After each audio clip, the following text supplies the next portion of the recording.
নমস্কার বন্ধুরা, পলি কিচেনে সবাইকে স্বাগত। আজ শেয়ার করবো আমি ট্যাংরা মাছ আর বেগুন দিয়ে দুর্দান্ত স্বাদের একটা রেসিপি হতে চলেছে বন্ধুরা। তো আপনারা ভাবছেন ট্যাংরা মাছের আবার নতুন আবার কি রেসিপি? তো নতুনই হবে আজকের রেসিপিটা, আমার কাছে তো নতুন। তো কে কে এভাবে রান্না করে খেয়েছেন অবশ্যই কিন্তু কমেন্ট করে জানাবেন, আর ভিডিওটি প্রথম থেকে শেষ পর্যন্ত দেখার অনুরোধ রইল। তাহলে চলুন দেখে নেওয়া যাক আজকের ট্যাংরা মাছের রেসিপি। নিয়েছি বেগুন, আর এখানে নিয়েছি কিছুটা ধনে পাতা, আর একটা টমেটো, আদা আর কাঁচা লঙ্কা। এই হচ্ছে আজকের সবজি। তো দেখতে থাকুন, আজকের রেসিপিটা খুব ভালো লাগবে আশা করি। তো আর এখানে আমি কিছুটা ট্যাংরা মাছ পরিষ্কার করে ধুয়ে নিয়েছি। এই দেখুন একদম সাদা হয়ে গেছে ট্যাংরা মাছগুলো, পরিষ্কার করে নিয়েছি। তো ট্যাংরা মাছে এবার আমি প্রথমে লবণ হলুদ মাখিয়ে নিব, মতো দিয়ে দেবো লবণ, আর দিয়ে দেবো হলুদ গুঁড়া। তো হলুদ আর লবণটা দিয়ে দেওয়া হয়েছে। তো এবার আমি এখানে সরিষার তেল দিব। ট্যাংরা মাছে আঁশ নেই, যে মাছে আঁশ থাকে না সেই মাছে কিন্তু সরিষার তেল দিলে আর তেল ছিটকে কম আসে।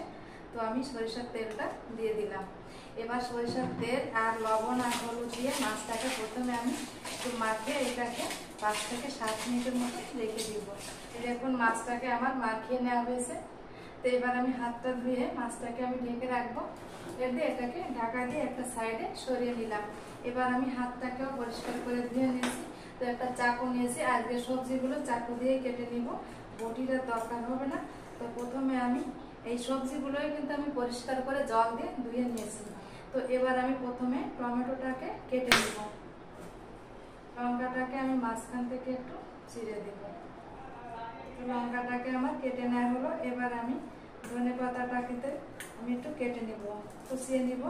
ধনে পাতাটা কিন্তু অবশ্যই আমি ধুয়ে নিয়েছি। এখানে যত সবজি দেখছেন সবগুলোকে কিন্তু আমি পরিষ্কার করে ধুয়ে তারপর কাটছি। তো দেখুন একটা চাকুর সাহায্যে ধনে পাতাটাকে একটু কুচি কুচি করে ধোয়া লাগবে না কাটার পরে। তো গোটাটাকে আমি একটু এভাবে কেটে নিলাম।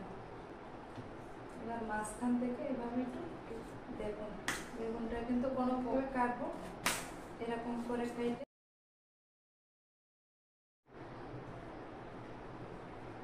নিয়েছি। তো আমার কেটে নেওয়া হলো। এই দেখুন সবজি।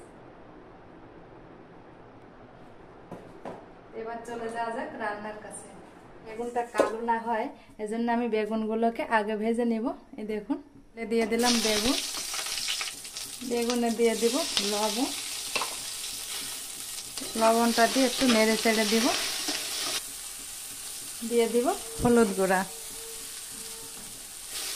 তো লবণ হলুদ দিয়ে বেগুনটাকে একটু ভেজে নিতে হবে। বেগুনগুলোই কিন্তু অলরেডি আমার ভেজে নেওয়া হয়েছে। এবার আমি একটা পাত্রে বেগুনগুলোকে নামিয়ে নিব। ঠিক এরকম করে বেগুনগুলোকে ভাজতে হবে।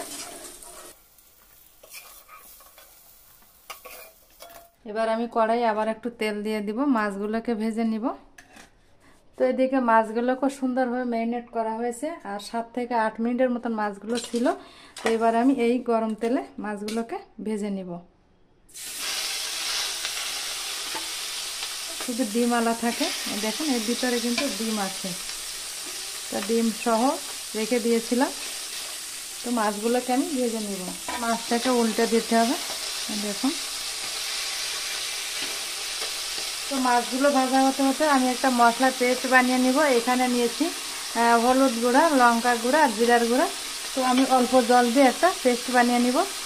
তো এই দেখুন অল্প পরিমাণ জল দিয়েছি। তো চামচ দিয়ে একটা পেস্ট বানিয়ে নিব। আর ট্যাংরা মাছগুলো কিন্তু খুব কড়া করে ভাজবো না, খুব কড়া করে ভাজলে মাছগুলো শক্ত হয়ে যায় আর খেতেও ভালো লাগে না। তো এই দেখুন মাছগুলোকে মিডিয়াম টু হাই হিটে ভেজে নিতে হবে। একদম লো লেভেলে মাছগুলো ভাজলে মাছগুলোর ভিতর তেলটাই চুষে নেয়, মাছগুলো ঠিকঠাক ভাজা হয় না।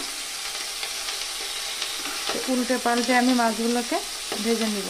তো এই দেখুন মাছগুলোকে আমার ভেজে নেওয়া হয়েছে। এবার আমি এটাকে নামিয়ে নেব। খুব কড়া কিন্তু ভাজিনি, আর একদম যে কাঁচা রয়ে গেছে তাও না।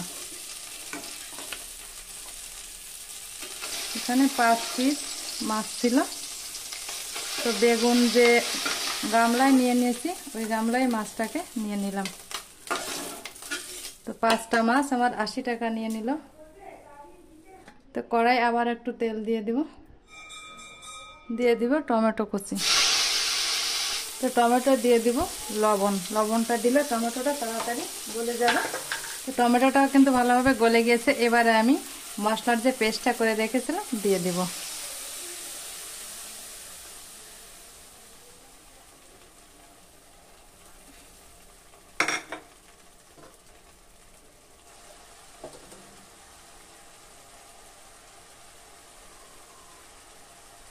মশলাটা মোটামুটি কষিয়ে নেওয়া হয়েছে। দেখুন মশলা থেকে কিন্তু তেলও ছুটতে শুরু করেছে। তাই দেখুন এবার আমি এর ভিতর জল দিয়ে দিব।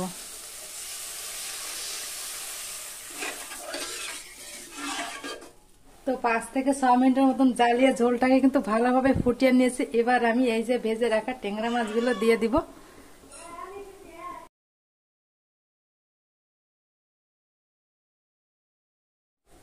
তো মাছগুলোকে দিয়ে ভালোভাবে একটু ফুটিয়ে নিতে হবে। বাকি কাজটা করে নিব। এই দেখুন বেগুন ভাজার যে গাবলাটা নিয়েছি, তো বেগুনটা তো এই গাবলায় নিয়েছি। তো এবার আমি এর ভিতর দিয়ে দিব ধনে পাতা কুচি দিয়ে দিলাম, যে চেরা লঙ্কা দিয়ে দিলাম।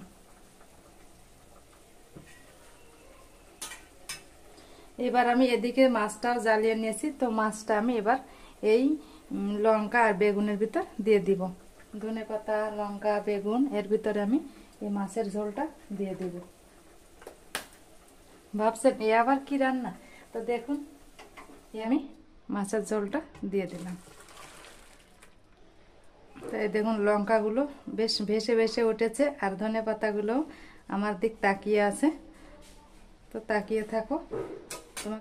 তো এবার আমি কড়াইয়ে দিয়ে দিব তেল। কালো জিরা, সামান্য কালো জিরা দিয়ে দেব। কালো জিরা কিন্তু গরম তেলে পড়লে অল্পতেই ফুটে যায়, খুব বেশি একটা জালের দরকার নেই। তো এই কালো জিরার ফোড়নে হবে আজকের রান্না। এই দেখুন এবার আমি এই মাছের এই ঝোলটা দিয়ে দেব।